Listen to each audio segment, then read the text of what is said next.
So Kittie this album came out in January 11th of 2000. So pretty early in the year 2000. It is Kittie's debut record. It came out on NG Records, a small record label, which Fallon will tell us about later on in the show. The record did pretty well. It sold 600,000 copies in the United States. It's been officially certified gold in the United States. It also topped the Heat Seekers chart for the Billboards at number 1 and topped out at number 2 on the Independent Albums chart. And it was also 191 on the Billboard 200 in the year 2000, which is a pretty impressive feat for 16-year-old women from Canada who were making this album at the time. So pretty incredible. So I know, Bryan, you have a fairly limited history with this album, correct? Yeah, I didn't listen to it much when I was younger, and I can only chalk that up to toxic masculinity, I'm sure, was the real reason why. I couldn't tell you really why now, but like I know that I probably didn't listen to musicians that were women until I was in my mid-30s. Really? That's interesting. Yeah. Like, so not really, no. I mean, I was, I mostly listened to metal, and that's another thing we talked with Fallon about, but like not a lot of women in metal, Yeah. Yeah, if metal is your favorite genre, it's certainly easier to kind of not get away with is the wrong word, but it's more understandable that like you wouldn't, you can easily listen to many, many different bands in metal and not come across women, really. Yeah, I didn't really get all. I mean, I wasn't just listening to. I would say maybe my late 20s is when I started listening to artists that were like female artists, because before that I was sort of like I think I was like so not in tune with that kind of thing that and again, like I grew up listening to rap and metal, and I never listened to this album. I knew about it. I had heard I think I saw them at Ozfest. But obviously, if you see a band and you don't know any of their songs, it doesn't make an impression on you, I guess. I mean, I've probably been to 2 concerts in my life where I didn't know the band and they made a real impression on me and I became a fan after the concert, Oh, yeah, for sure. That number's quite limited for me, too. And I think especially back in the old days where I think now more and more bands are kind of booking their own tours and they're not so much label influenced anymore, at least like bands on a smaller scale that you and I might be going to shows of. But I remember back in the day, it was like a big thing where, a bigger band would take like some band from their label on tour with them that like just were total shit. And it's just like their label just forced them. Like I remember I saw Weezer tour Make Believe, which was not good either. They did like a club tour to promote Make Believe because they hadn't done anything since Maladwat.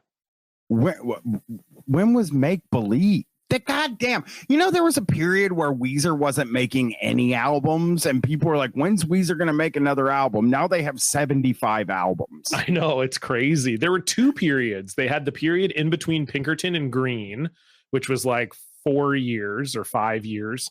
And then they had the period between Maladwat and Make Believe, which was like another 3 or 4 years.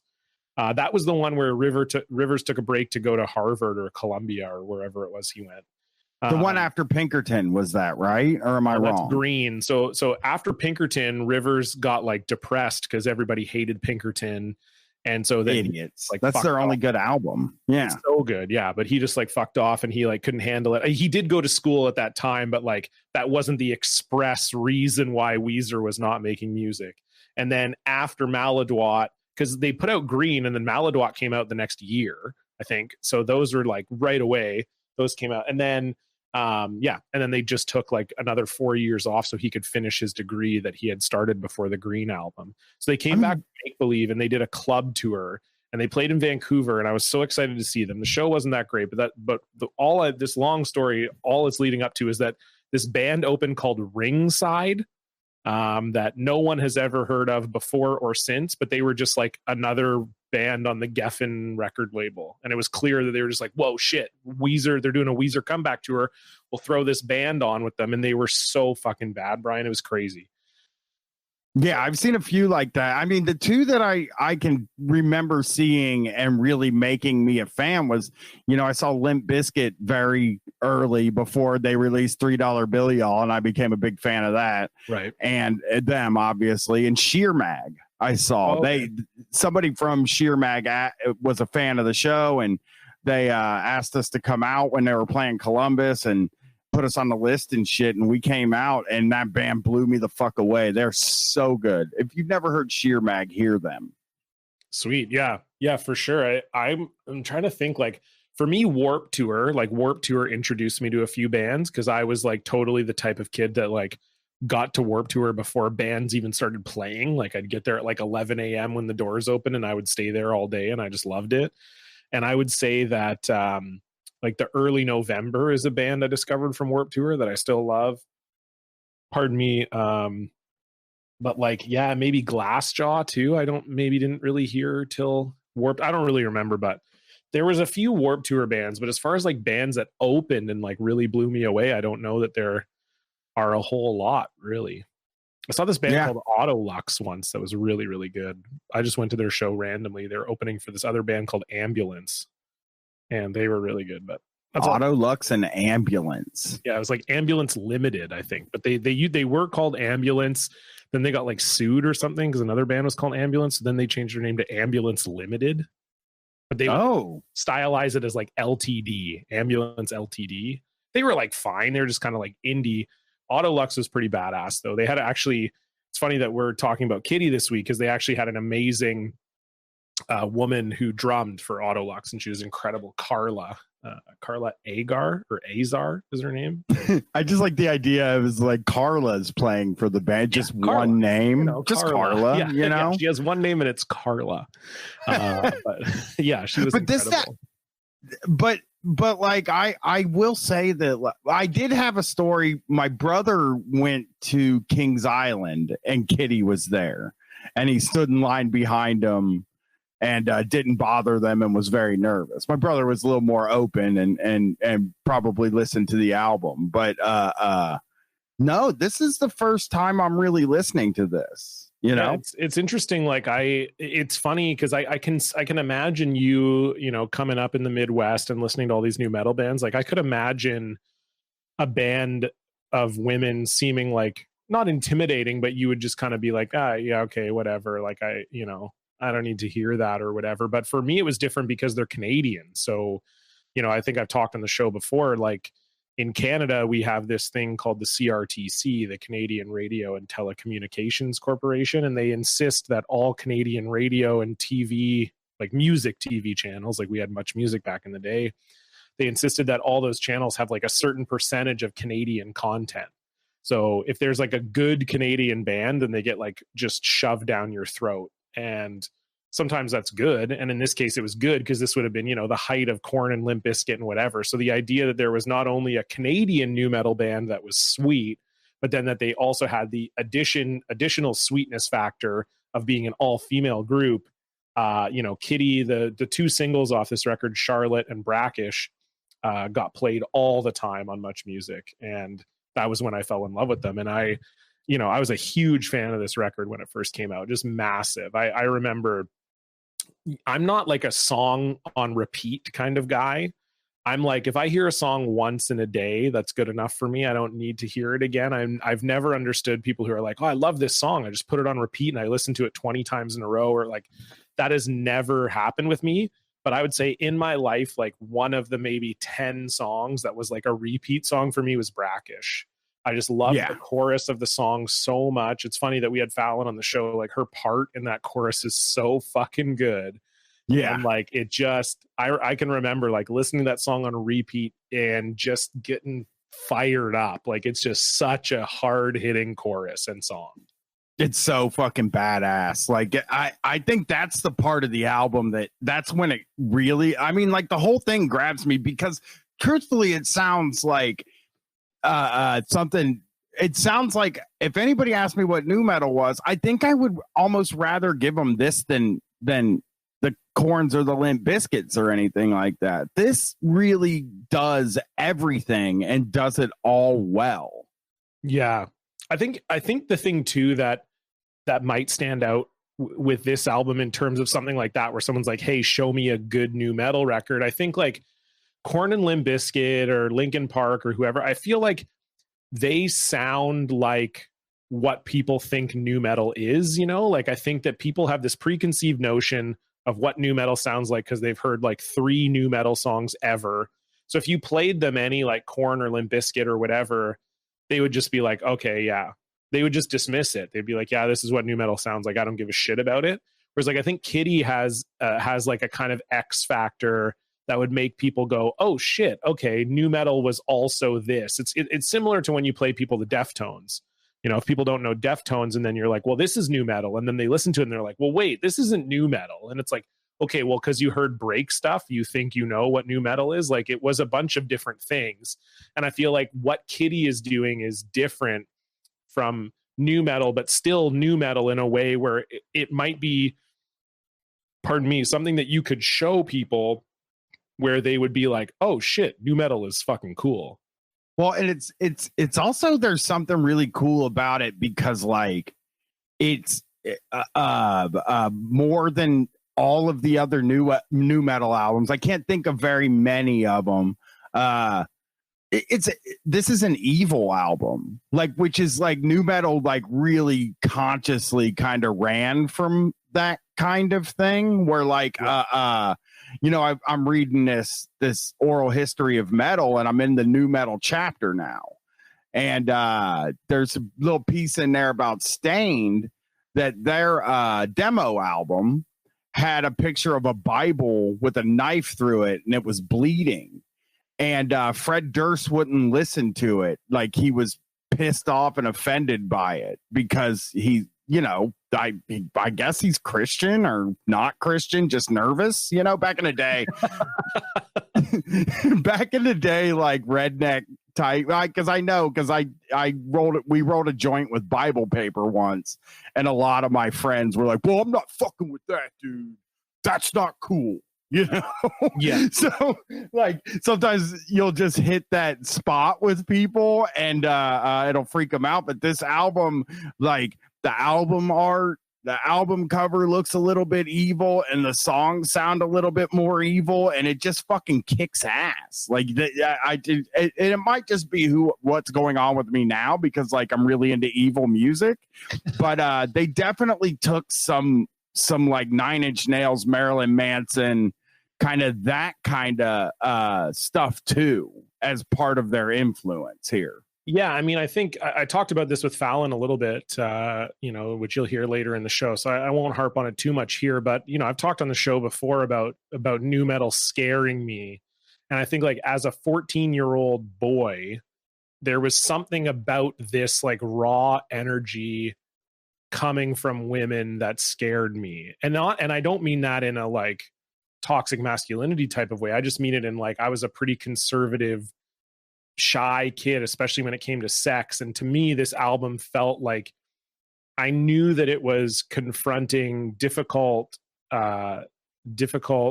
situations or you know, difficult sexual things, but I didn't quite grasp exactly what, because I was only 14. So I don't think I probably understood a lot of what was being talked about on this record. But even as a 14-year-old, there was this kind of feeling of like, yeah, this is heavy. Like you could feel that it was heavy, both in the music, but also in the lyrical content and in the way it's delivered too. Like the lead singer, Morgan Lander, is just like really, she's delivering these lyrics with a feeling. It's similar to when you listen to like early Korn records and you hear John Davis, like you feel like he's really releasing his emotions and his childhood and whatever into the songs. And you get the same feeling from this record where it's like, it doesn't feel like she went to a scream coach. It feels like she's screaming at you. Like, I've been in some really shitty situations and more people need to know about this and whatever. Like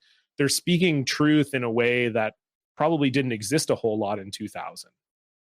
Right. Yeah. Yeah. And like that is another thing. It's like everybody that listened to this kind of music that hung out with me could have probably benefited from like listening to this kind of music, you know? Yeah. Like it's really I can't fucking believe some of the stuff they were singing about, and like how young they were when they were making. I don't know how old were they when they hit. I didn't ask Fallon this. My guess from what she was saying, and I'm kind of trying to look at their like Wikipedia pages or whatever.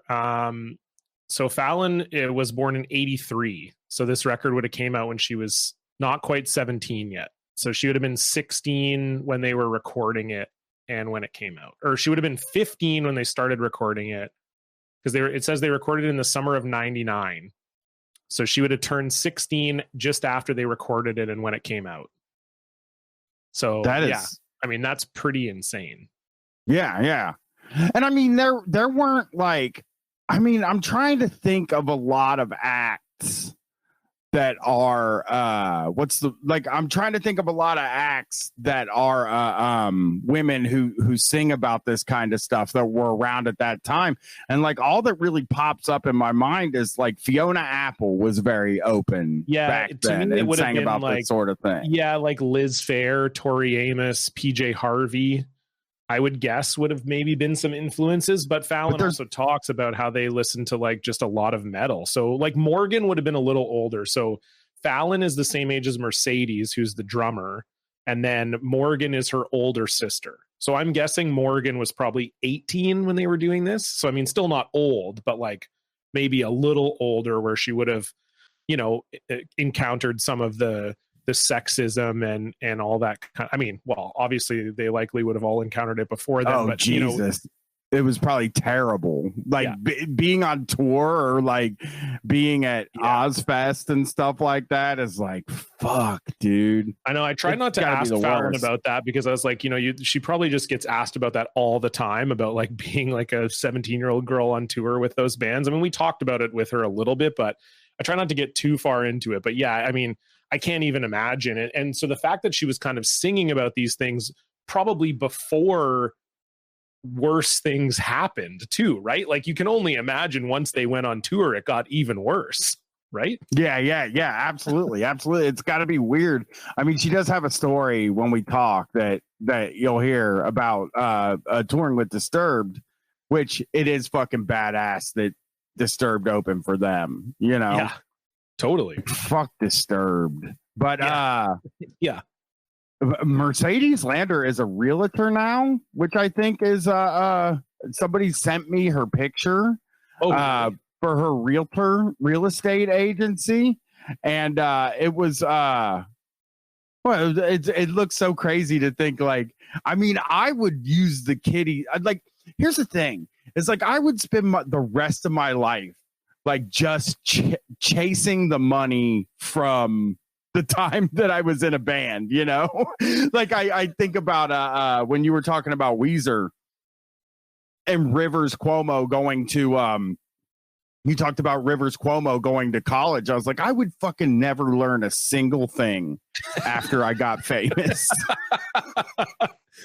Well, I feel like Kittie's last album, I think, came out in like 2016 or something like that. So I still feel like they are touring a little bit. But yeah, like, I mean, the thing is, you got to think like they're Canadian, right? So it was only, I mean, yes, their first record sold 600,000 copies, but that's the most any of their records sold. And so, you know, it's like, yeah, you can make a certain amount off of touring, but then do you want to tour for the rest of your life too? Like probably not, especially if you started when you were 16. Like, if you were playing Ozfest when you were 16, it's got to be pretty hard when you're 26 to do like a club tour opening for a band, you know, like, because that's probably what ended up happening. You know, their next couple records after that weren't very big. So, you know, maybe it gets flipped and they're opening for Disturbed or something. And then they're playing like 1,000 cap clubs or whatever. And that's probably not as exciting. Like, you know, Fallon talks about that a little bit, but it was just, yeah, it was kind of crazy. Like, I feel like you just would kind of lose it after that, probably.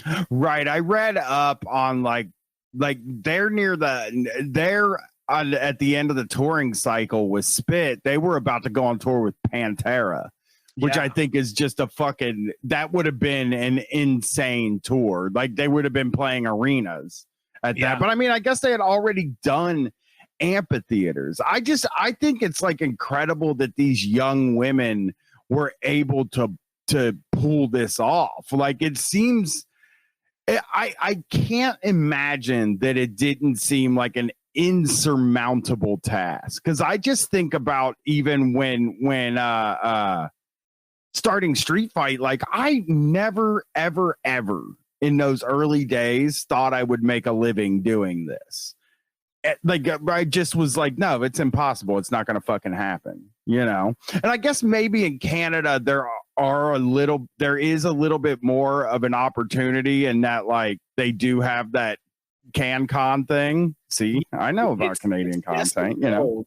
It's yes and no. Like I would argue, yeah, like, you know, exactly what you're saying. Like these are 4 girls from London, Ontario, which is like, that would be like 4 girls from Toledo. Like it's like the same. It's like a small town. Well, not small. It's like a mid-sized city in our largest province. But like, yes, you have CanCon, but the thing is, in Canada, there's only like 10 cities that are viable to tour to. Yeah. And it's a day of driving in between all of them. So like touring in Canada is like almost impossible, because it's like, you know, so say you start in Vancouver where I live. So you play Vancouver, the nearest major city is Calgary. That's a 10-hour drive. Then you could go to Edmonton, which is a 3-hour drive. Then Edmonton to Regina is like it's probably about 6 hours. Then Regina to Saskatoon's 3. And then Saskatoon to Winnipeg is like 14 hours. Then Winnipeg to Toronto is 28 hours probably, because you got to drive around Lake Ontario and Lake Superior. So you go around both of them to get to Toronto. And then Toronto to Montreal is like 4 hours. Montreal to Quebec City is like 6. And then you've got to get on a plane to play the Maritimes if you want. And Halifax is basically the only city in the Maritimes. So even if you're a big Canadian band, you've got options to play like 10 to 20 cities. You know, you could add some little cities here and there if you wanted to. Like, you know, you can do Kamloops and Kelowna and BC. You can do London and Kingston and Ontario, like cities that have arenas. But like, basically, it's a death sentence. Like being big in Canada is like whatever, you know? Right. Yeah, I mean, because there are like you telling me about Serial Joe, you and Chris, when you told me about that, I was like, I fucking never heard of a second of this, you know?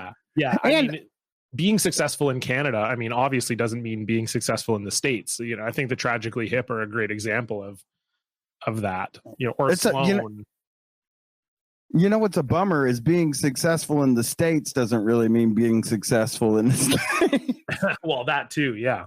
Exactly. Well, I mean, it's just, yeah. It's like I don't think I'm successful in Columbus at all.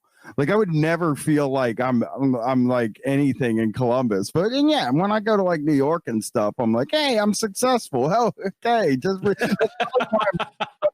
freak right now during this quarantine. I've been such a fucking freak about the whole thing, because it's like, man, I haven't stood in front of a bunch of fucking people in a long time, you know? Yeah. And like I don't even know how you get past like sort of that need when it feels like the band is over, the band's kind of fizzled out, the music's not happening anymore, you know?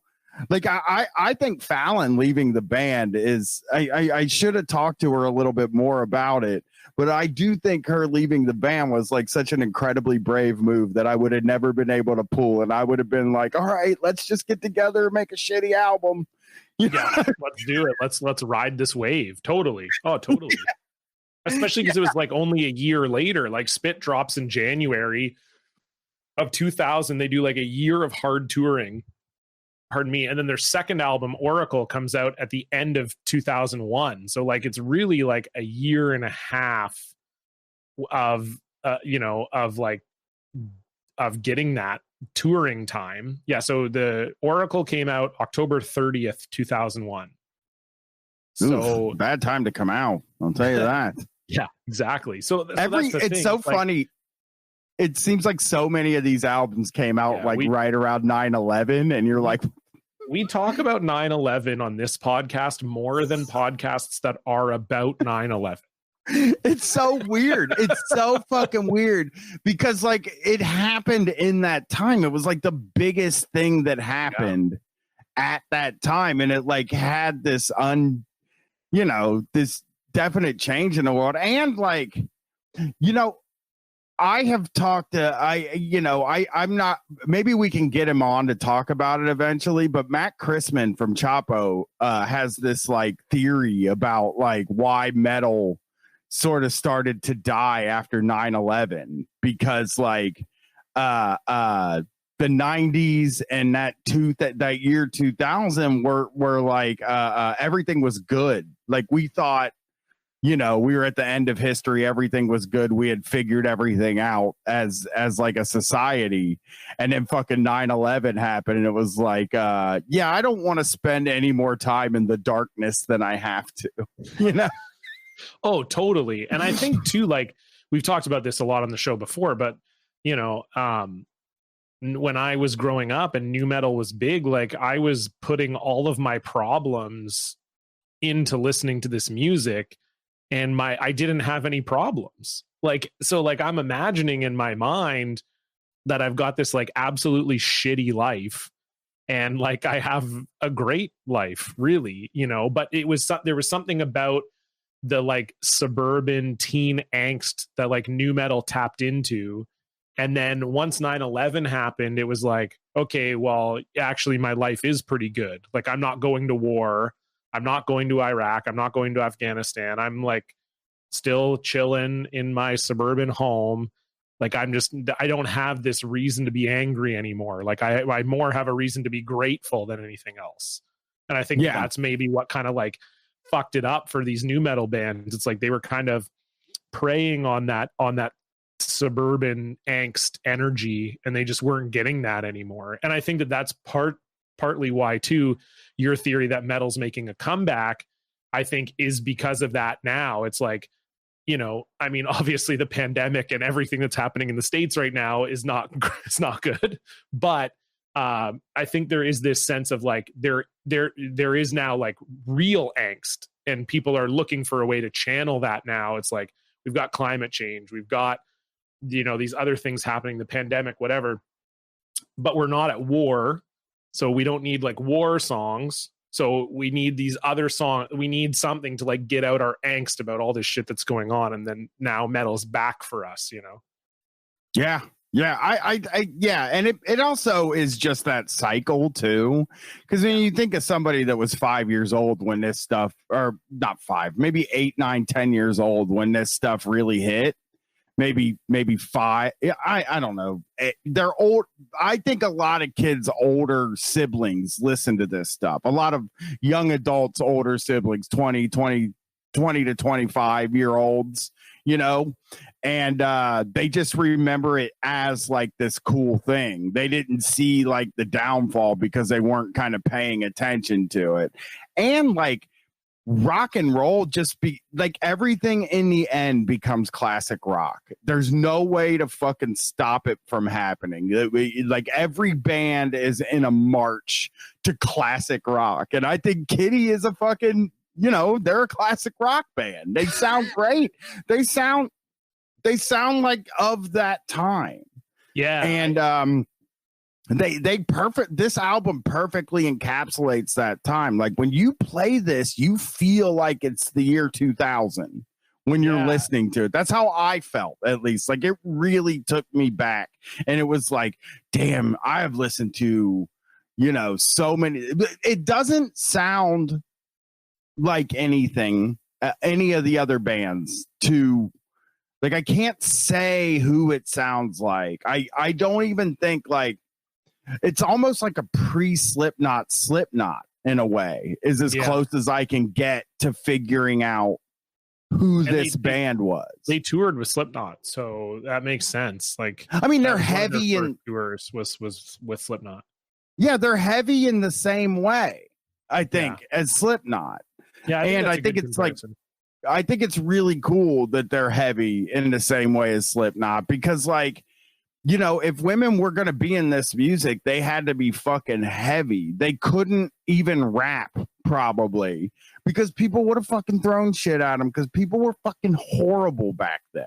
You know, this was like an era where every one of these concerts had people chanting "show your tits" to every woman in the room. Yeah. Oh, for sure. Yeah. I mean, I can't even imagine. And I think your point's well made that they almost had to be this kind of scary, not over the top, but just like very aggressive band to be like, to almost put people on blast, to be like, yeah, don't fuck with us. Like this is serious shit. We're not just like in this because it's a gimmick or something. Like we're in this for real. And it was funny. You're going to hear later on, we talk with Fallon about how they got compared to like a lot of other all female bands. And I think a lot of, at that time, especially, a lot of the all female bands did kind of feel like industry plants. It did kind of feel like, okay, they're probably not really doing this for real, or like, you know, there always had to be some sort of pop sensibility to these like all female bands, like the Donnas and L7 and other bands like that. Whereas like Kittie, there was none of that. Kittie was just like unapologetic. This is what we're about. We're doing it.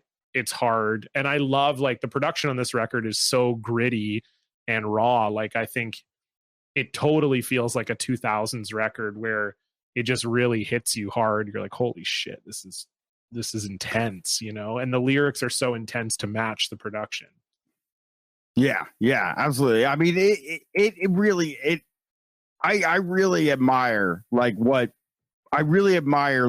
they did now listening. And I really also, I mean, I can't believe how good this album is. I mean, Brackish is, I'm fucking mad at myself, because Brackish would have gotten me into Kittie back then. There's nothing would have stopped me from getting into this band. I just didn't listen to it, because this was like everything I liked about it. Also thought it was really fucking neat. Like, oh, I don't even want to spoil what she says, but the album that inspired her is like one of the most important albums to me, you know? So I don't know. I love this album a lot. What were some of the other tracks that you really dug that really stuck out to you? Because for me, this is a very I like the whole album, but the first 6 tracks just are really, I mean, it's just nonstop. They're so good. Yeah, I mean, like, here's another thing about this album that fucking rules. It's 37 minutes. Yeah. It is a 37-minute long album, and the songs are like sort of perfectly placed, and if this is going to sound like negative, but it's not. It sort of sounds like a journey, but it sort of sounds like one song, I guess. You know, but I like the opening track, Spit. I like Charlotte a lot. I liked Brackish. And, Get Off, You Can Eat a Dick has like the title's not great, but it's pretty good, you know? The one thing I do like about it is that the bracketed title is You Can Eat a Dick. And that is the chorus of the song. Like, you know, sometimes you get these like song titles where they don't show up in the song, whereas like the chorus literally is just You Can Eat a Dick. It's like, sick. Yeah, it's cool. I mean, these songs were like, I mean, I can't tell you. I mean, Brackish obviously is the one that stands out. It's just a standout fucking song. It's so good. Totally. But Charlotte is another standout song. I also like Do You Think I'm a Whore? I would agree with you that the first like 6-7 songs on this thing are all fucking badass. But I honestly think this whole thing is every song on here is good, I think. Yeah. No, I agree. I like the whole record too. I really think that it's really solid in a way that I didn't remember either, I have to say. Like I feel like I remember when I was a kid, I would kind of get to Brackish, and then Brackish was just so good. And then I was kind of like, you know, sort of didn't listen to the rest of the record sometimes. But then re-listening to it for this, I was like, oh no, this whole record is actually good. Like, I think I remembered in my mind that it was a kind of Slipknot situation where the back half of the record wasn't as good, but but it's really good. And I do love like that, you know, for a young band and a band doing their debut album, like I do love that the songs have different feels to them, you know, like Charlotte is so melodic, and like the guitar work that they're doing in the verses of that is really, really cool. And then Brackish is almost just like really straight ahead metal, like really heavy. I mean, really Brackish cool. has the most rap type thing, the most on this rap album. influence. But then you've got kind of slower songs like Paper Doll and Immortal that fit the vibe and everything. And yeah, it's sweet, man. I really I was surprised at how well it held up. I thought, because I remember the album having very gritty production, and sometimes that doesn't hold up well for me. So I was a little bit nervous, maybe going back to it, thinking like, okay, this might not hold up super well. But it sounds great. I mean, it didn't sound as bad as Korn. No, at all. No, to like, me, this it album didn't sound bad. It just sounded gritty, I would say. Yeah, it doesn't sound muddy is the word that like I used to describe Korn. And like, it didn't sound muddy at all. It sounds pretty well recorded. Yes. You know, better than recorded, but some raw. of these albums. Yeah, definitely sure. raw. Yeah, and that's what I would say too. So normally at this point of the podcast, we would review some articles from the time period, look at those and talk about some of those. But why do that when we have the real thing? And we've been talking about it for a while now. So we'll just head straight into it. This is what you're going to hear next. Our interview. What? Never mind. Why, I'm fucking up. I know what you're going to do. Why, you want to say more shit? No. I thought we were going to do the challenge and picking albums, but I just figured out what your plan is. Yeah, that we're going to do that after the interview with Fallon. Just two extremely humiliating moments for me on this show, and the last bonus show, and then that. Okay, well, I was doing a crystal clear segue, but let's just move on. I think I do a great segue at the top of the Fallon interview, so I don't even need to say much. But it was our pleasure to have her on. Absolutely fantastic person, musician. Here's Fallon Bowman. All right, this is exciting for us, Bryan. We said that we would never have a guest on the main episodes. We said it would always be only Bryan and I, and we would only have guests on bonus episodes. But this is very special for us. This is our 10th episode of the show. We knew we had to do something special, and we're doing this album that a lot of people have asked us to do. And so we figured, why not bring one of the members who was involved in the making of this album on the show, our first guest and maybe our only guest, Fallon Bowman from Kittie. Hi, Fallon. Hello, guys. How's it going? It's great. We're definitely not having another guest on this show. On this part of the show? Saying right now, no one else. So I better not fuck it up. Is what you're saying. No pressure. No pressure at all. No pressure. I mean, I would have Chino on this show. I would definitely listen to that. I'd listen to your podcast where you talked about the Deftones albums, from a few years ago. Totally a Chino stan. I'm not afraid to say that. Since I was like 12 and saw him for the first time, I'm like, it's fated. We're going to get married, but it never happened. But anyways, we're very pro Chino is a hot guy on this show. That's like we're a big Chino's a hot guy. Agreed. Fan on this show. Yeah. Hot and horny. He's a very horny guy too. We've decided, but yeah, I listened to that podcast. And me and you were going. I think me and you went to all the same tours, basically. Okay. Like I was in Ohio. Oh, okay. But when you were talking about times that you saw him, like the first few times you saw him and stuff, I was like, I was there. I went to that one. I went on that tour. Oh man, some of my greatest memories. Yeah, they're great. They're really great live. Guys, like I'm a little bit younger, Fallon. I'll be 35 this year, so like. Okay. Bryan saw Korn when they were like touring self-titled, and I was 9. So okay, so I don't get Bryan went to Woodstock 99. So like, shut the front door. That's awesome. That's funny. Okay, I was going to go to the Warped Tour where Limp Bizkit was on. Do you guys remember that? Oh, was that like 96? 97. It was 97. And my parents were like, no fucking way. You're a child. You're not going to that. How old were you? You were 14?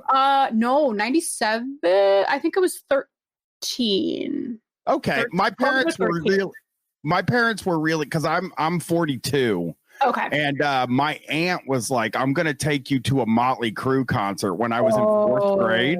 She was like, I really want to take you to see Motley Crue. And I was like, seriously? This is the best news I've ever heard. My parents are like, you're not going to a Motley Crue concert when you're 9. Yeah. But no, I saw many times at shows, kids. I mean kids, maybe 5, 6 years old. People were bringing their children to our shows, and I remember that I was just like, "How old are you?" You're like 5. My parents like died if I wanted to say I wanted to go see Sloan, and they're a Canadian band, but they were like, "Oh my God, you can't go see Sloan. There's loud music." I'm like, well, "Have you heard Sloan?"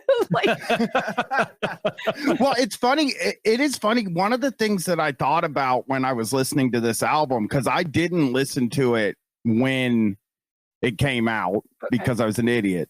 But one of the things I was thinking about is that you were so young when you made the thing, and I was wondering like what your parents thought, because there is some like pretty there's some stuff in there that like I'll tell you a story that takes 2 seconds. One time my parents were outside working on the house and a dog came running at me, and I was like, oh shit.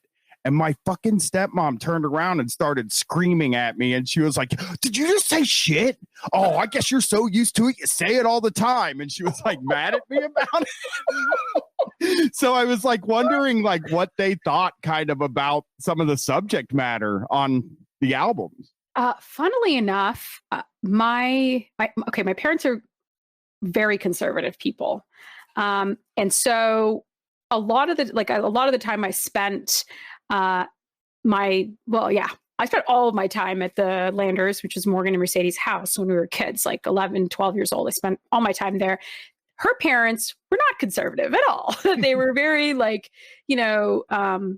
wonderful people, and basically saved me so many times because I'm just like, oh, my parents are smothering me. Oh, but anyways, they didn't. Funnily enough, they never really said anything to me about it because I wasn't really the ones writing all of the lyrics and stuff except for Choke, which they have never to this day asked me what it's about. Although you would think, like as a mother and a father, reading that and thinking, okay, maybe I should talk to my children about what's going on in his or her life. So they didn't say much about it. And that's funny now that I think about it now. If I were a mother and my kids were even today when I link my IMDb to say a casting director or whatever, I die a little bit because one of the credits on there is one of the songs called Get Off was used in some show or whatever, and it credits me as one of the writers, and it says, "Get off, you can eat a dick" in big letters. Right. Yeah. Oh my God. What are they? These people are probably like these like Hollywood people looking at it being like, oh my God, what the hell? Wait, she's not an adult film star. Yeah, exactly. That's a very like new metal way of titling a song, like just throwing like provocative statements in brackets. It's just like, because like a very, at least that one too is like, it says Get Off. So that's a little bit more, but my favorite new metal like naming convention would be like, it was clear that they wanted to call the song The Thing in the brackets, but the label wouldn't let them or whatever. So it would just have some like nondescript name, like The Chair Song. And then in brackets, like Get Fucked by a Million Cops or whatever. Okay. Cool. Yeah. That's what it's about, really. Oh, okay. Yeah. No. Did your parents ever come to see the shows or anything, or were they just kind of like, okay, you're doing this and that's whatever? It's funny because I never understood where my love for metal and extreme music in general came from, because I had these super conservative parents. So once things started to pick up with the band and we started touring the world and whatever, my dad, the more conservative of the two, turned out to be the hardcore metalhead the entire time. He was just really low key about it. Oh, he crazy. goes, so it was like genetic, but you didn't know. Like I didn't know. He wasn't playing Slayer records, but it was like in your blood. And you just didn't Yes. So, and it was right around the time I left the band, but just before, actually, I got into my dad's car one day and he was driving me somewhere. And I'm like, Dad, what are you listening to? He's like, Opeth. Dad, what is going on? So then I look at all the CDs that he has in his car, and it's like Opeth, Morbid Angel, like all of these really, that you wouldn't expect a 50 or some late 50s-year-old man listening to. Maybe not so much now, but still. They did warm up to it. My dad especially came to concerts in Seattle. He came to one, and he brought my 7-year-old brother, actually, oh my God, to a show, and my mom came as well in Montreal. That happened to be the night that we were touring with Disturbed. They were opening for us, which is just hilarious to me now. Where on the stage, the guys, like before the show or whatever, went on Rue St. Catherine, which is like this it's a popular street in Montreal, but it's also a lot of sex shops and a lot of like super sex. Yeah. So they went out and they bought about 20 dildos and all these things, and they decided to throw it at us while we were playing. And I'm like, my fucking parents are here, and my 7-year-old brother. Can you not? Like, it was insane. But they were, so they did eventually kind of come around and then come see the show, and they became very involved later on.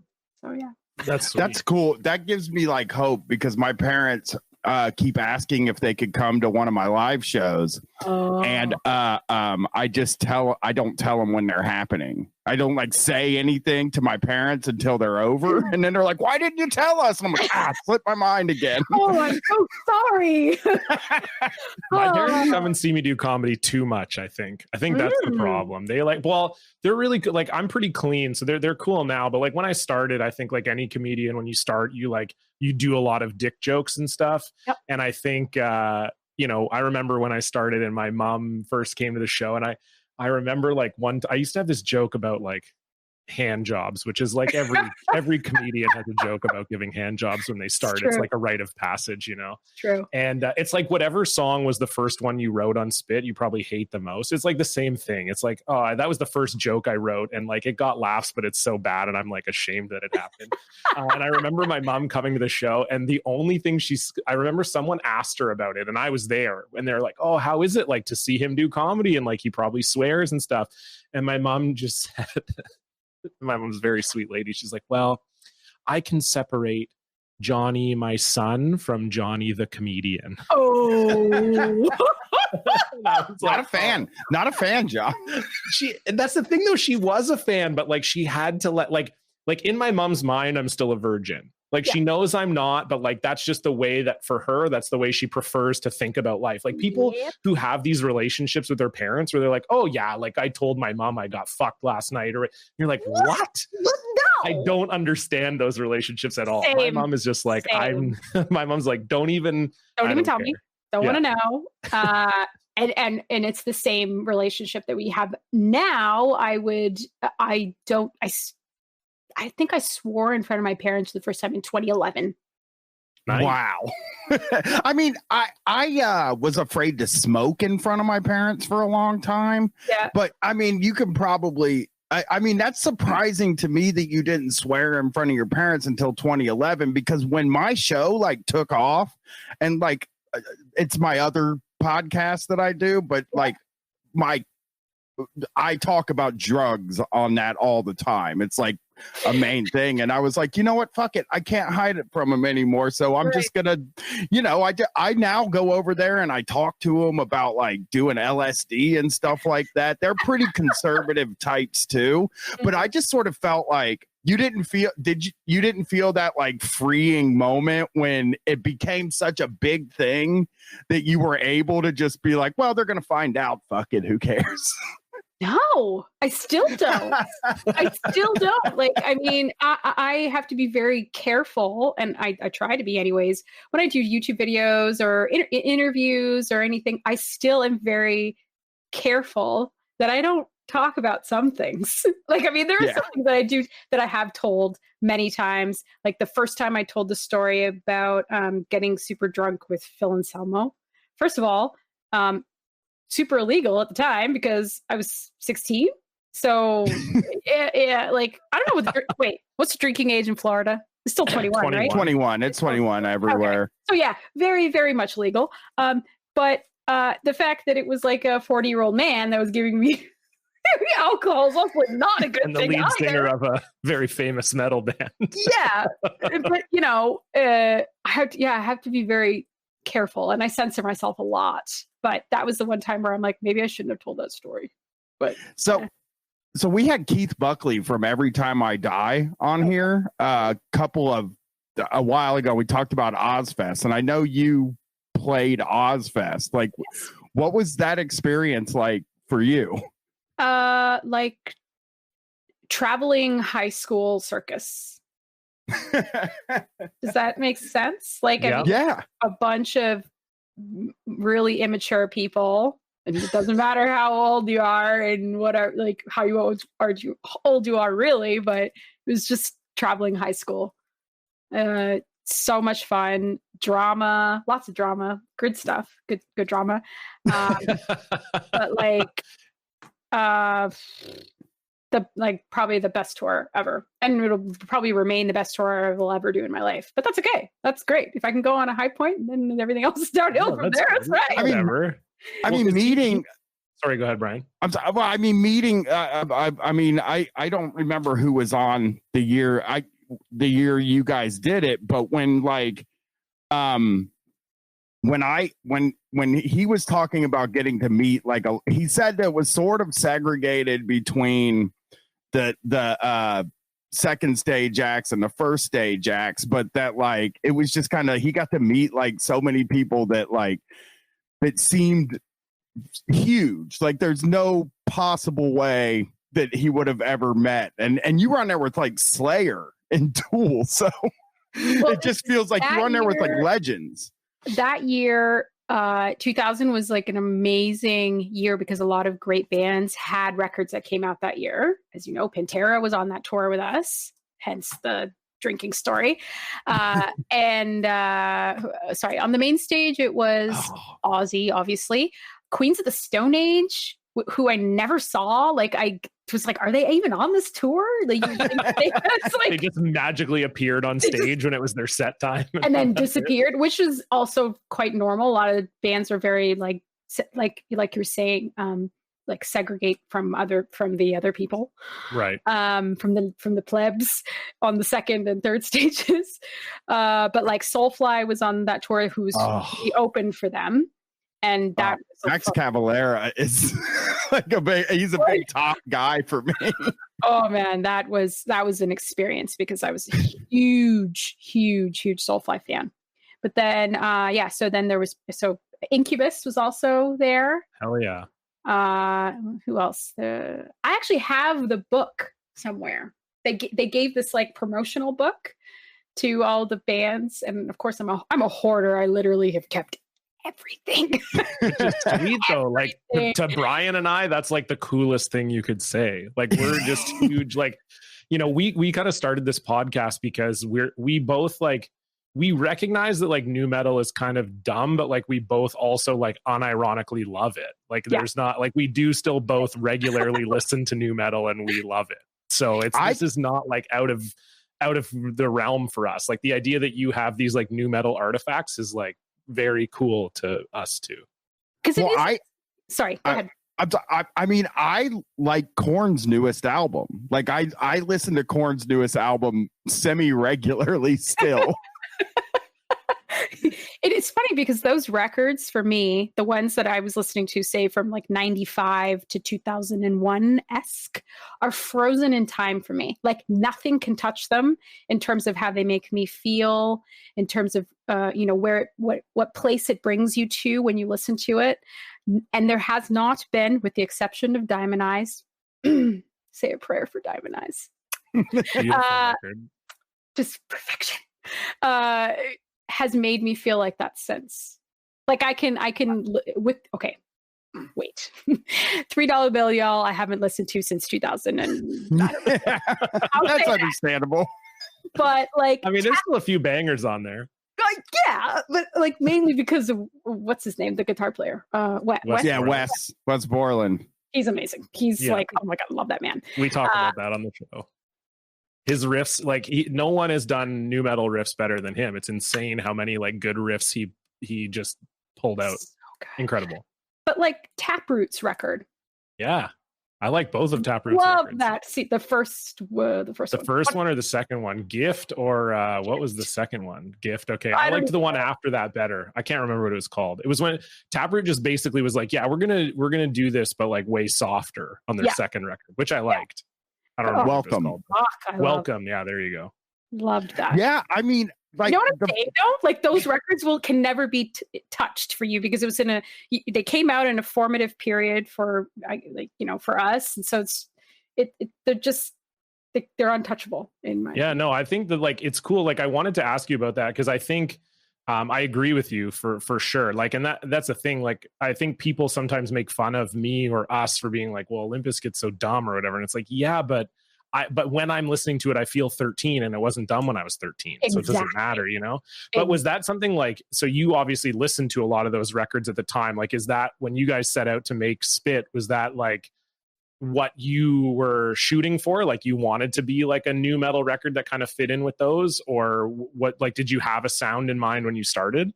Oh, we didn't really have a sound in mind. No, it was just kind of a combination of everything that we were listening to at the time. And I think that there was an element of wanting to emulate the mostly men that we looked up to. All of us kind of coming at it from a different perspective, but yes, I think that there was certainly I want to be the next Chino Moreno. Me too. Me three. That was the thing. And we had, but it's funny because there was also some elements of what I wouldn't consider nu metal as well. Like we were huge Marilyn Manson fans. I don't consider Marilyn Manson nu metal. Or Silverchair, for example, huge influence on us. But my cat. But not nu metal. I wouldn't consider them nu metal. I don't even know. No, Silverchair is not for sure. To me, Marilyn Manson's like nu metal adjacent. Oh, I like I wouldn't say he was doing nu metal, but like Bryan and I just did a bonus episode where we did Everlast's album, which is like so bad, but like I would consider that nu metal adjacent too, only because it's like, to me, it's like any bands that would have toured with nu metal bands. Okay. So like Everlast was like on Woodstock and he probably toured with new bands that were doing nu metal. And like, to me, it's like the same kind of thing with Marilyn Manson. Like you could have easily had a show where you had Marilyn Manson and Korn or Marilyn Manson and the Deftones or whatever, and it would have fit. Yeah. But yes, I agree that they weren't doing nu metal. Whereas like Silverchair to me is not at all. Like you would never have Silverchair opening for Korn or something like that. Like, I saw them play with Blink 182. Oh hell yeah! Okay, now we're talking. Like, Frog Stomp was a great album, powerful album. I loved it. It's still. I was talking to a friend of mine who her and I are still Silverchair stans, even though Daniel Johns is a little now, but that's okay. He that record, I can listen to it start to finish, and it's just incredible.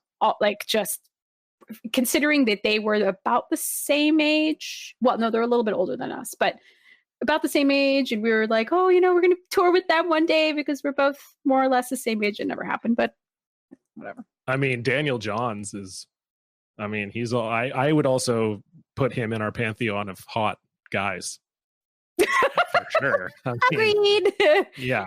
Now he looks totally gangsta. It's awesome. I'm feeling it. Like he could play in like Machine Gun Kelly's band or something. He's got a huge neck tattoo, and I'm like, what is this? Man. He became nu metal. It just took him 20 years. A little bit, yeah. It took him time to get into that. Yeah, it was funny. Like you brought up like that it was you were emulating music made by men mostly. Yeah. How did you was that something that you were conscious of, that you were like trying to make it different because you're all women, or just like you're like, yeah, we just are going to do what we're going to do, and the fact that we're women is like whatever? Definitely the latter. Yeah. And unfortunately, there weren't bands that were doing the kind of music that we liked and that were female. So, there were some early comparisons when we first came out that we were like, what was that band called? The Donnas. Yeah, the Donnas. Or you guys are like L7. Or you're like, I'm like, no, we're actually nothing like them. I don't know if you've ever heard an L7 record, but no. It's just because there was no analog at the time. Like there was nothing that they could. So there was a lot of pulling at straws, or being like, Kittie is a cocktail of like, if you took L7, you took away the music and added a little like a dash of the Deftones and a dash of this and a dash of that, then it's Kittie. But they always had to include that one all-female band in it that you had no. Yeah. It's like oh, it's like the Donnas mixed with Korn. It's like, well, there's none of the Donnas in this music. The only thing we have in common is that we're women. That's it. Exactly. It was like, okay, guys, nice try. But then I really respected the journalists that were like, there's nothing like it. It's just not. You can try and come up with things, but there's nothing like it. But no, I would say. We didn't really think about it from we are females doing this. It's just we are huge fans of a very special genre. When did you get into it? When did you what was the first kind of metal band that drew you to doing heavy music? Sepultura. Roots.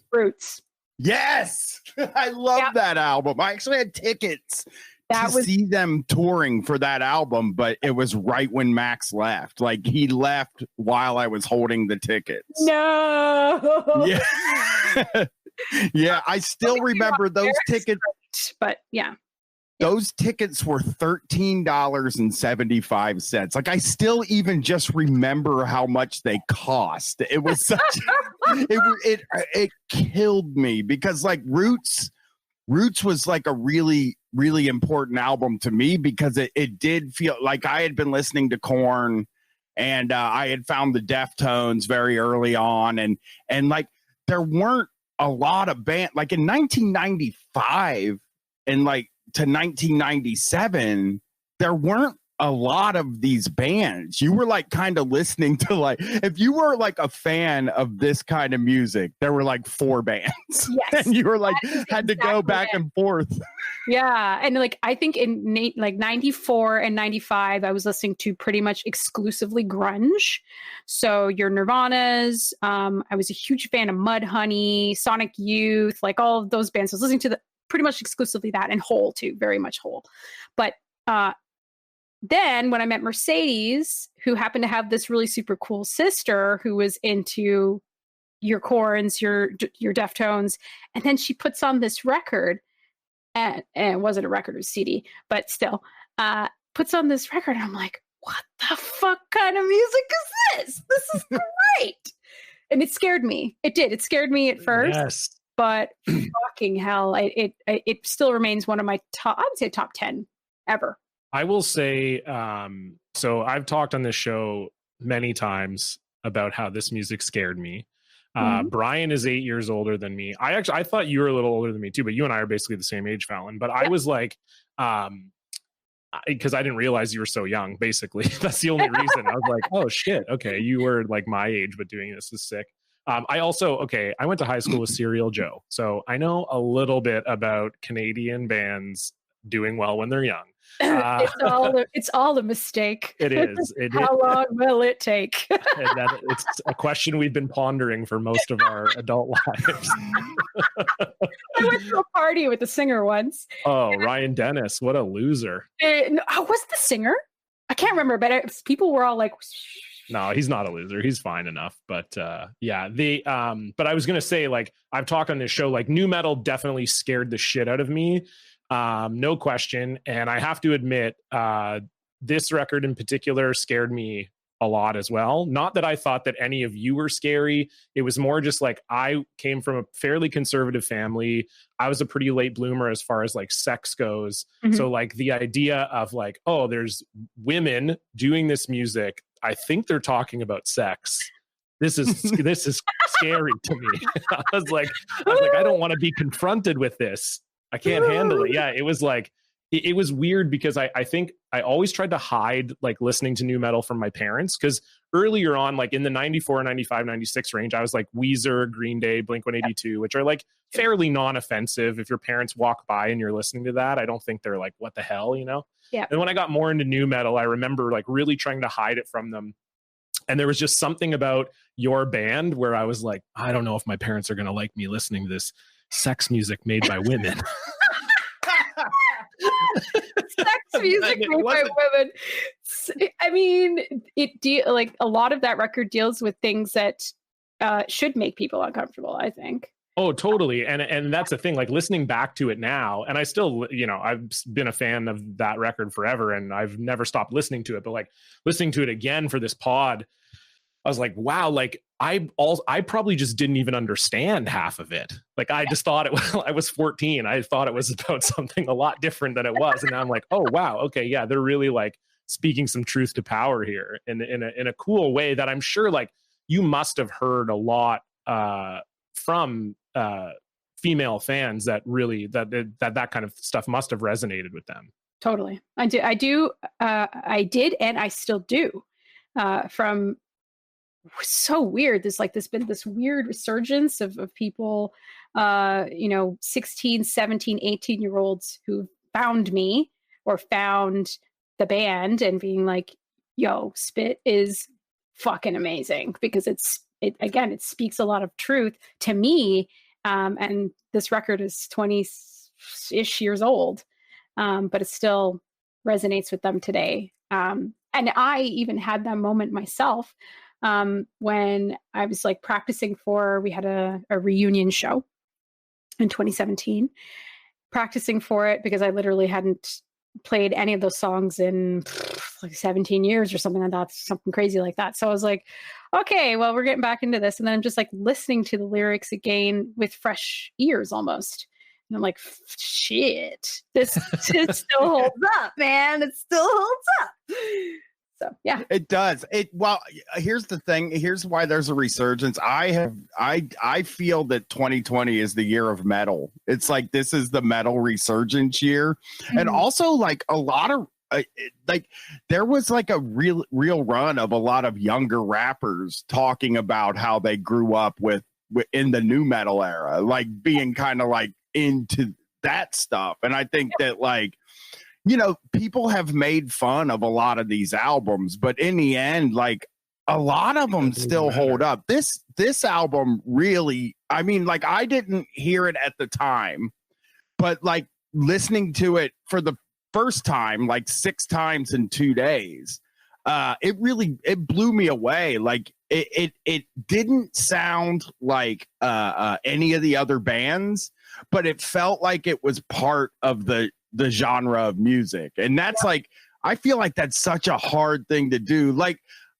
it felt like I remember when I first heard Coal Chamber and I was like, they don't like sound like I liked like one of each kind of new metal band. It was like once they started to get repetitive, it was kind of like, all right,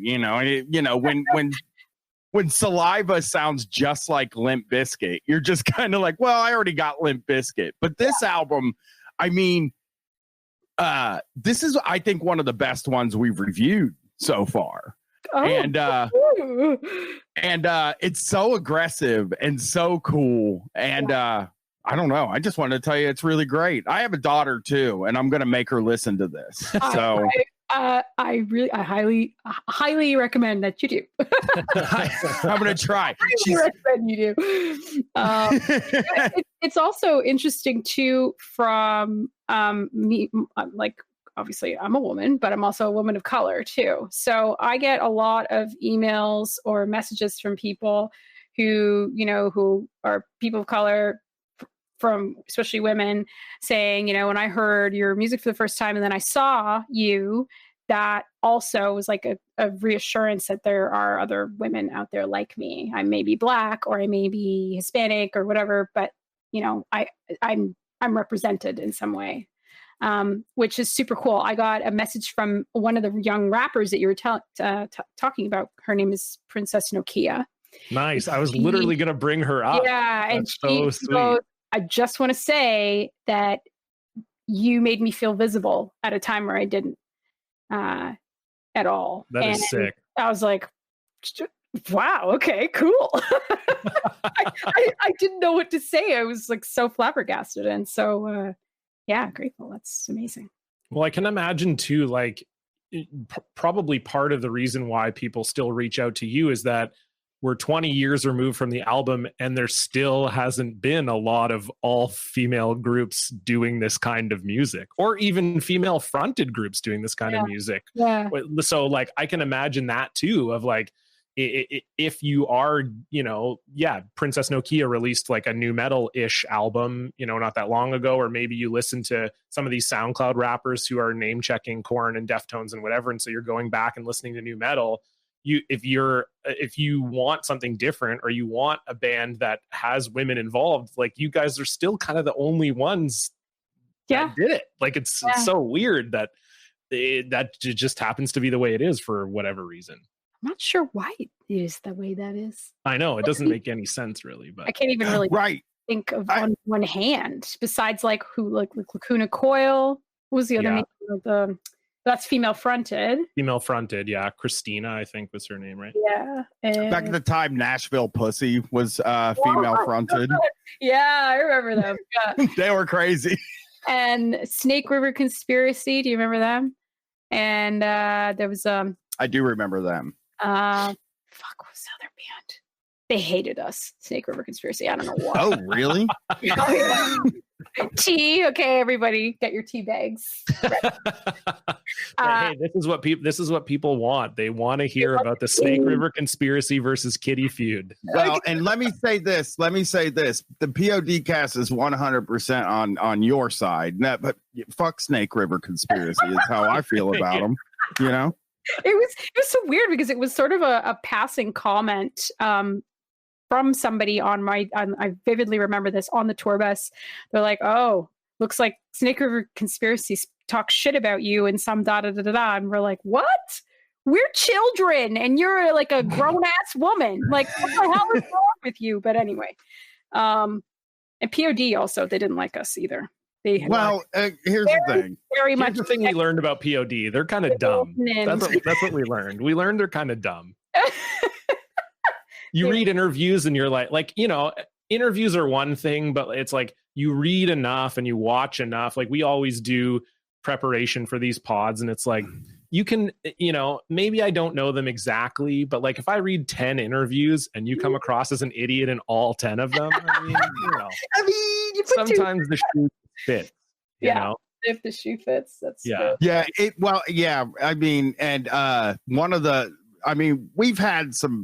We've done mostly albums that we've liked so far, but we had a real run there where we did P.O.D., Whitey Ford Sings the Blues, and Puddle of Mud. So this has really been kind of a reward for going through a few crazy months there.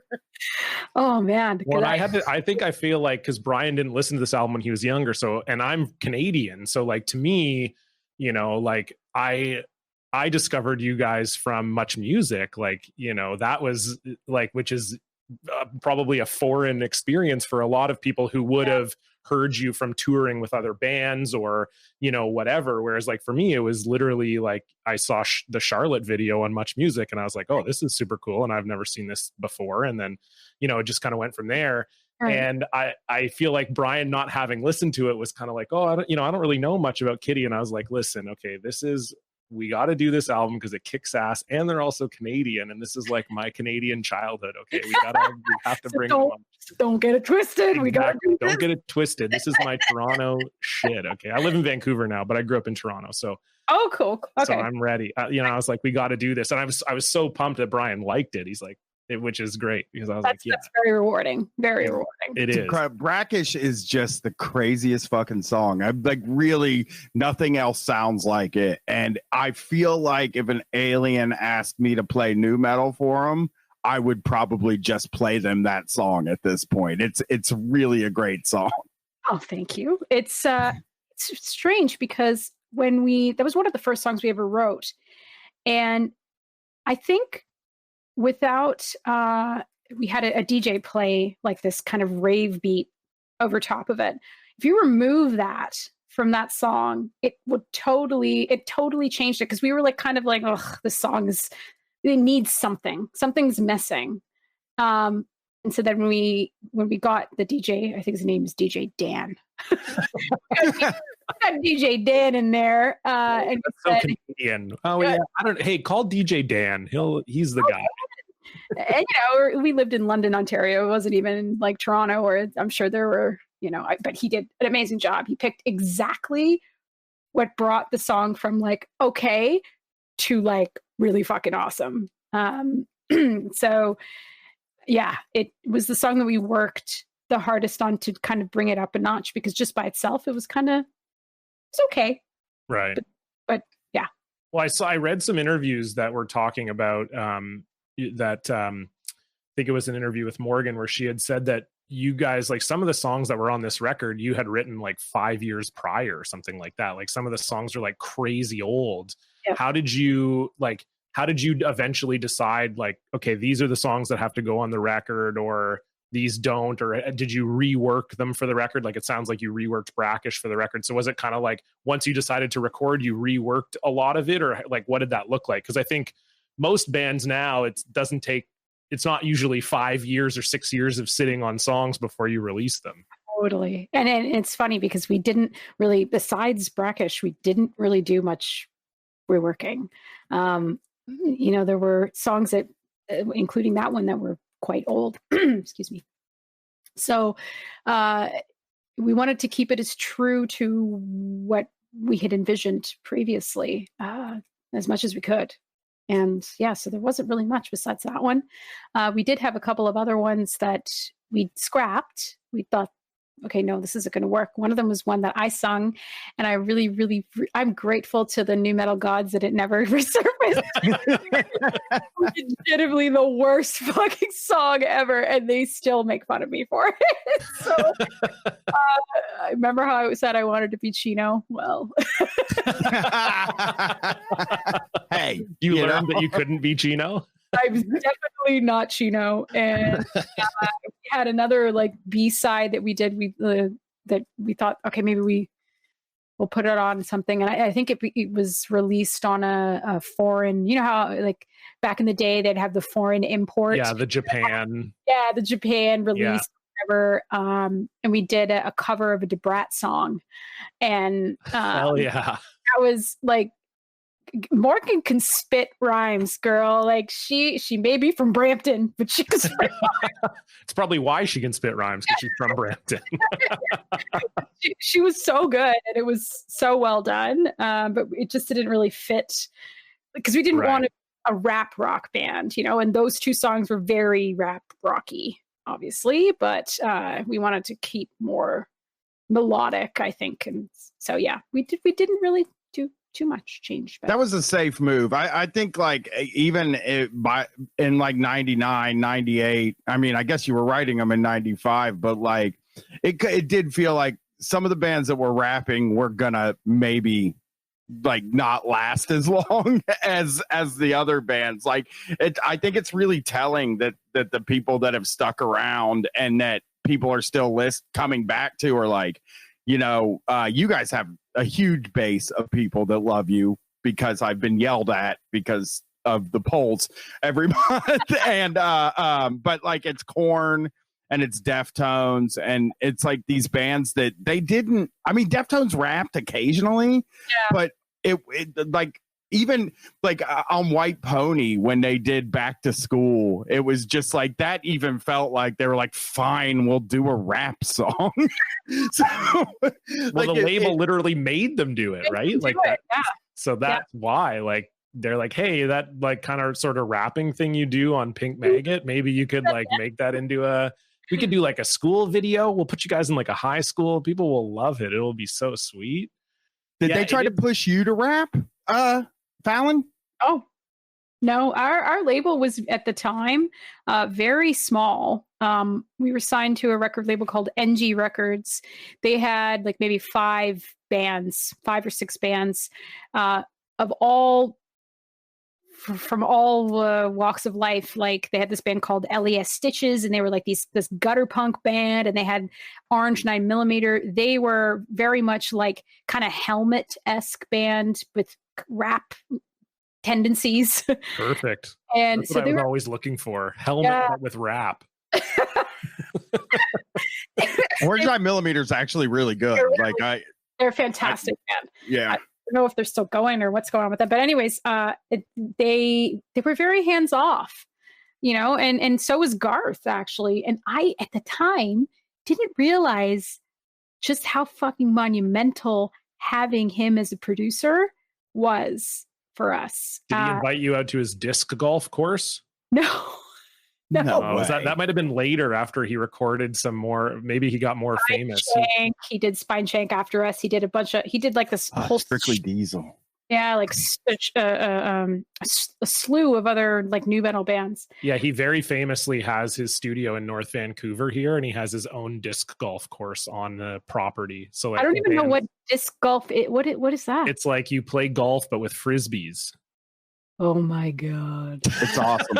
It's really good, but I don't think they invented it until like 2010 because I had never heard of it until like I was well into adulthood. Right. So Garth has it on his property or whatever. And he's like, I know, because there's a few local bands who have like recorded some stuff with him, and they're like, yeah, it's sweet. You take a break and you just like go play 9 holes of disc golf, and then you go back in the studio or whatever. And I would say like we've done a lot of new metal albums on the show, and obviously we're big new metal fans, and this record does feel almost like underproduced in a way. Like it's very gritty sounding. It's not it very much reminds me of the production on early Korn records, where it feels very much like the band playing in the room. It's very gritty and live. Exactly how we did it. We did most of it live to tape in some cases, and then finessed or whatever, or I don't know, into Pro Tools, which I was like, oh, this is interesting. What is this? Because the first 2 demos we did were to tape, so that was my only experience with recording was to tape. So I was like, oh wow, this is cool. Oh, a computer. And it did. We purposefully did that. I remember us saying to him that we wanted it to be as live off the floor as possible, because I knew that was the way, Around the Fur and Adrenaline had been done, was live off the floor. Although we couldn't get Terry Date, which is fine. Garth Richardson is... that's just as good, really. God, like it I think I did remember turning to them and like, guys, this actually sounds good. How did this happen? Like that's us playing. And so this kind of like segues into another question I wanted to ask, because I know like, so obviously you left the band after this record, and I don't really care about the like politics of it, but I was curious if part of the reason you left was because of the musical direction, because I feel like you're a pretty, I don't know anything about, but just getting to know you over the last 45 minutes and then also doing research and stuff, it seems like you're very dedicated new metalhead type person. And it seemed like this record to the next record seems very much more like metal, hardcore metal. Like, so I was curious if the sort of creative direction of the band was part of the reason that you had left. There were definitely times where I wanted to go one direction. Actually, it was all 4 of us wanted to go in completely different directions. So I was like, okay, this isn't going to work, guys. We have to come to a consensus here. This isn't good. Like at the time, however, I wouldn't classify myself as a metalhead anymore. Because at the time I was getting really hardcore into like Ministry and KMFDM, Frontline Assembly, like very industrial metal bands, like kind of leaning away from the whole, you know, and I was like pushing, like, maybe we should add like synths and stuff like that. And they're like, hard no. Get the fuck out. Which was, well, yeah. So there was a bit of like not knowing how to navigate a second record. And the second record could be such a kiss of death to a lot of bands. And I felt like, you know, this isn't going to work. Like we're just, you know, we've got record label breathing down our neck saying, okay, guys, you just came off a tour. Now you need to write your second record and it's got to be out by the end of the year. Like this is in 2001. And we were freaking the fuck out. Because it's like, how do you do that? We've had 5-6 years to craft those songs on Spit. And then now you're giving us like 5 months or 6 months. Like this is no bueno, man. This isn't going to work. And I said, you know, this isn't going to work for me. I'm sorry. It's not. At that point, you realize this is a business. Yeah. Yeah. Well, that usually ruins stuff too. The business stuff makes things shitty usually. Right. And trying to get artistic people to understand that is very hard. Trying to get artistic people who are 17 years old to understand that is also very hard. So maybe not so much anymore, but for me, it was just like, I can't do this. This is insane. Like, you know, I'm not a fucking machine. Like, really? Yeah. Well, it was just so weird to me because like that, like going through, and I remember like in 2001, you know, after having liked Spit so much, and then when the second record Oracle came out, I remember feeling like disappointed. Like, what is this? Doesn't sound like what I was expecting.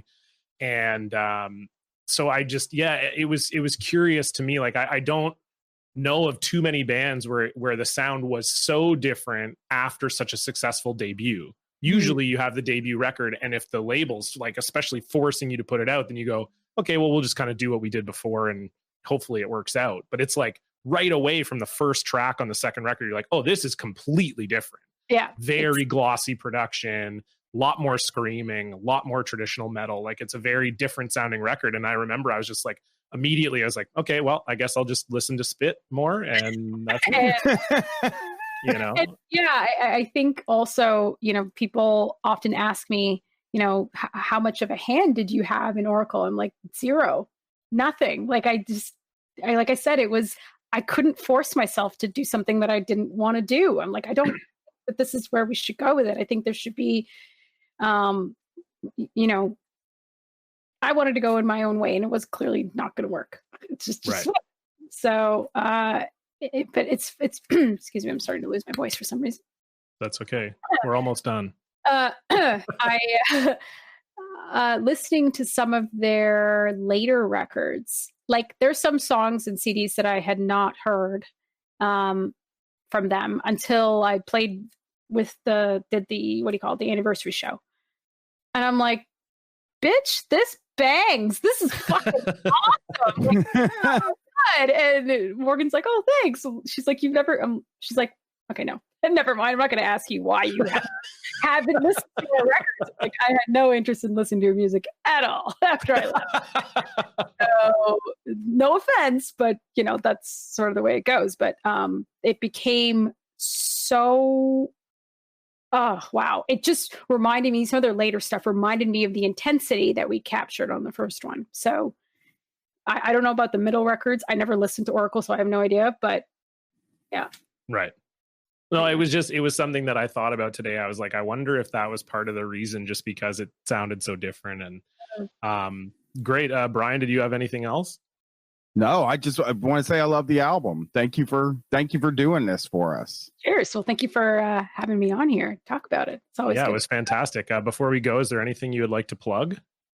Oh, yes. So there are a couple of things. I will be releasing a new record, but under my Amphibious Assault moniker this year. It is a sort of not new metal at all, unfortunately. I listened to some of that. Of the other stuff, and it's great. It's like a more industrial, but it's still heavy as hell. I recommend it. Oh, Thank you very much. So this one is very synth poppy, kind of, I don't know. I don't even know how to, but it will have lots of guitars and possibly yelling. So yeah, that's coming out this year. I'm not sure when, because there's been a little hiccup with this whole COVID-19 thing. Yeah, it's the worst. I also am a Twitch streamer. I do stream 3 times a week on Twitch. Look me up on my Fallon Bowman. You'll find me. We have fun there. I do answer some questions from people ask me questions about that time period in my life. That does happen as well. So if you want to hang out, that's the place to go.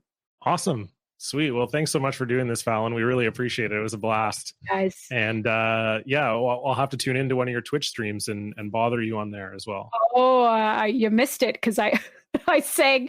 Oh my God. You know what Twitch Sings is? It's like a karaoke thing. Yes. I sang, what do you call it? Disturbed. That one song. Oh yeah. Song.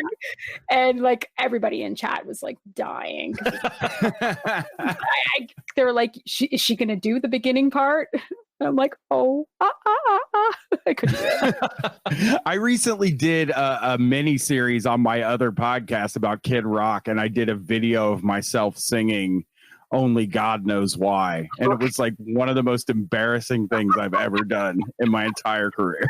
Nice, man. I yeah, we made the decision when we started this podcast to not play audio clips. Like a lot of music podcasts, especially if they're reviewing older music, will play clips of the songs, and we just decided we didn't want to go in that direction. We didn't want it to be so song specific. We wanted it to be more of like about the album and the time period. Right. But what that has resulted in is Bryan and I singing the songs more often than not, because it does happen. We can't think of a way. We're like, oh, well, this part of the song, you know, the part where he goes, here, sometime, here, and then we're just singing on the show. And we're like, fuck, maybe we should have been an audio clip podcast. Well, maybe that'll be your thing. You're the one that just, you know, the one that's like, da da da da da da da. I mean, I honestly prefer that. I when I sound check, instead of being helpful and talking like I normally talk, I sing Pearl Jam songs. Yeah, that's the most fun to do. Yeah, I feel that. Mine is Cher, so very close. Yeah, basically the same. That's pretty much the same thing. Cher is like, Cher is the female lead of Pearl Jam. If Eddie Vedder died, you could definitely get Cher to just. Could you imagine the like elaborate costumes? It'd be amazing. I'm imagining it right now, and it sounds amazing. It's great. Awesome. Thanks so much, Fallon. Take care, and we'll talk to you again soon. All right. Bye. Bye. Okay, so we've heard from Fallon. We've talked about the record.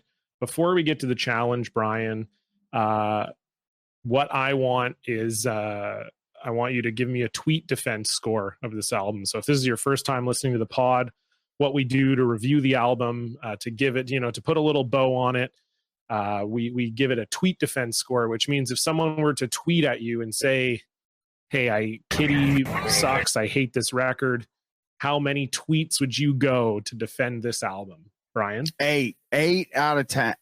Well, it's not out of 10. Not out of 10. 8 tweets. You'd go 8 tweets. It's a good album. I wouldn't say it's like, I would say it's a really good album, probably great in terms of like other new metal albums. And it was like exciting to kind of discover a new band in a way while I was listening to it.